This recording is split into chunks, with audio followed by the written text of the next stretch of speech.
Tonight, a celebration of life. Slain paramedic Stephen Toga farewelled with a promise from his pregnant wife.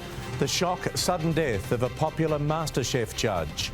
Crippled by delays, a new tactic to fix Sydney's struggling bus network. The biggest Parkinson's breakthrough in 60 years, detecting the disease earlier. And the family story behind the Bulldogs pup, who's set to make it big in the NRL.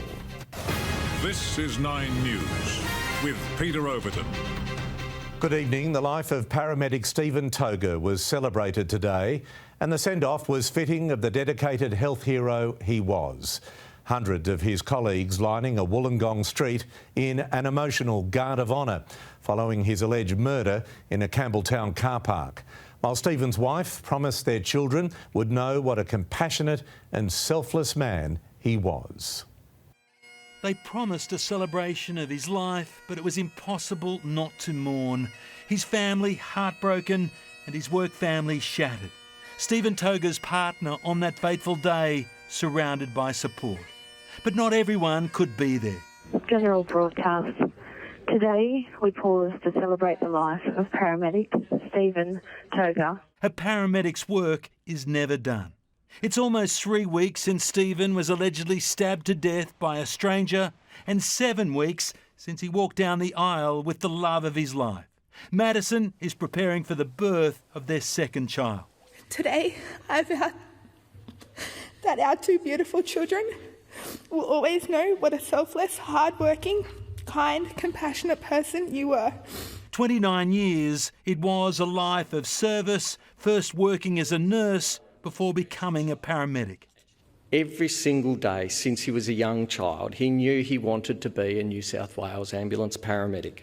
He'd given handmade first aid kits to families in the street Christmas party. No wonder we could never find a Band-Aid when we wanted one. His hat and service medals were presented to his family. You've left a gaping hole and a beautiful legacy. The Premier was there in support, but it was his health minister who was overwhelmed by the moment. It's evident to all of us how proud they were of Stephen.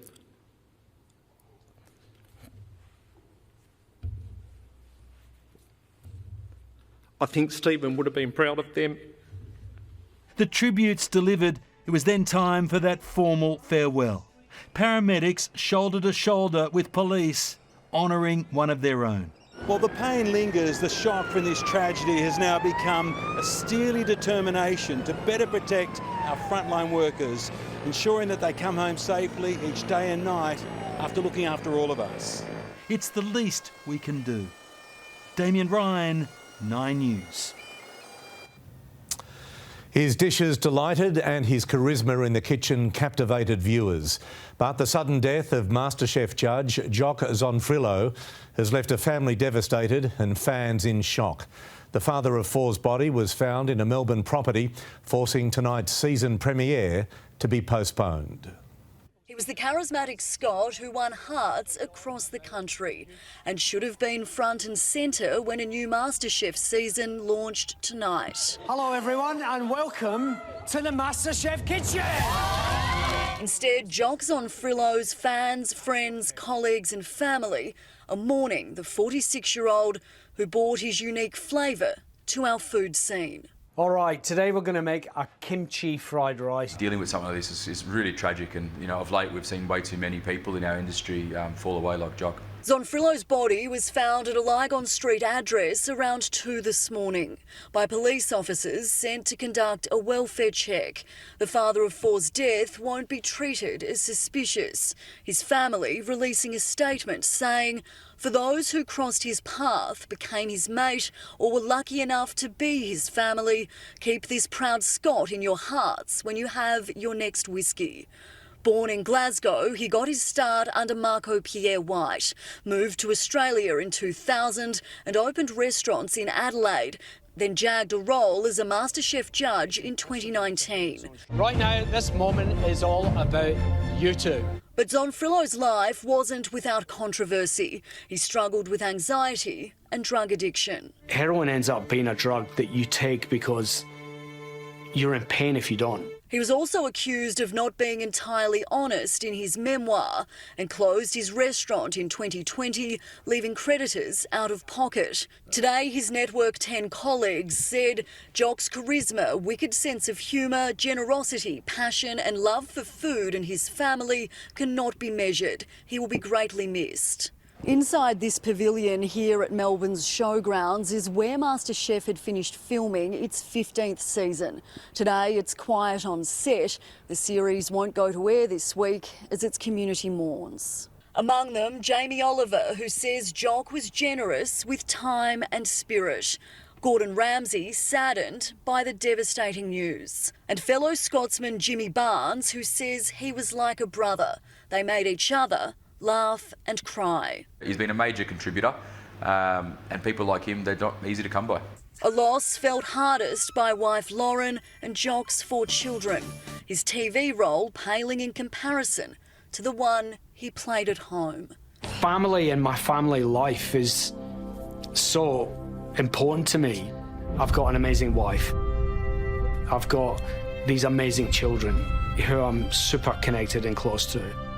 I've arrived at this moment in my life where I feel like I've won a gold medal. Penelope Leash, 9 News. The future of billions of dollars worth of infrastructure is in doubt tonight, with the federal government ordering a review of hundreds of planned projects.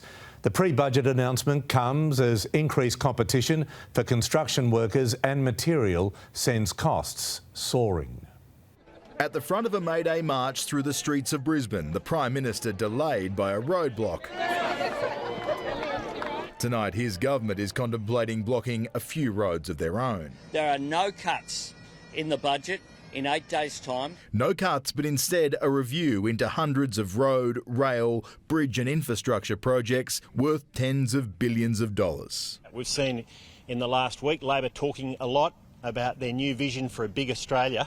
Well, a big Australia needs serious investment in productive infrastructure. If we're to find headroom for any new projects in the infrastructure investment pipeline, we have to undertake this review. With construction costs rising, tonight the industry welcomes the review but warns certainty is now needed. Things like steel, concrete, bitumen, gravel and people, that's where the really big cost increases have come. This is precisely the wrong time to be taking a slash and burn approach to these critical projects. The former government was obsessed with pork barrelling. What we've been obsessed with is delivering productivity-enhancing projects. The government won't examine any projects they promised at the last election. This review will result in cuts, the government insisting it doesn't have a figure in mind. Labor is taking a lazy approach to budget repair. There's not a target, there's not an estimate, there's not any specific targets that are on a list or anything like that. The budget now all but finalised as the Prime Minister flies out for the King's coronation. Charles Croucher, 9 News. A nurse on her way home from work is among 3 people killed in a crash in Maryborough, north of Queensland's Sunshine Coast. Police say the multi-car crash was allegedly caused by a 13-year-old boy driving a stolen car. It's very concerning to have any crash like this, but for one to be so severe, there will no doubt be ripple effects right across the community. A 17-year-old girl and 29-year-old woman were also killed. The teenage boy is in police custody. A soccer referee from Sydney Southwest is recovering in hospital tonight after emergency surgery to repair his shattered jaw.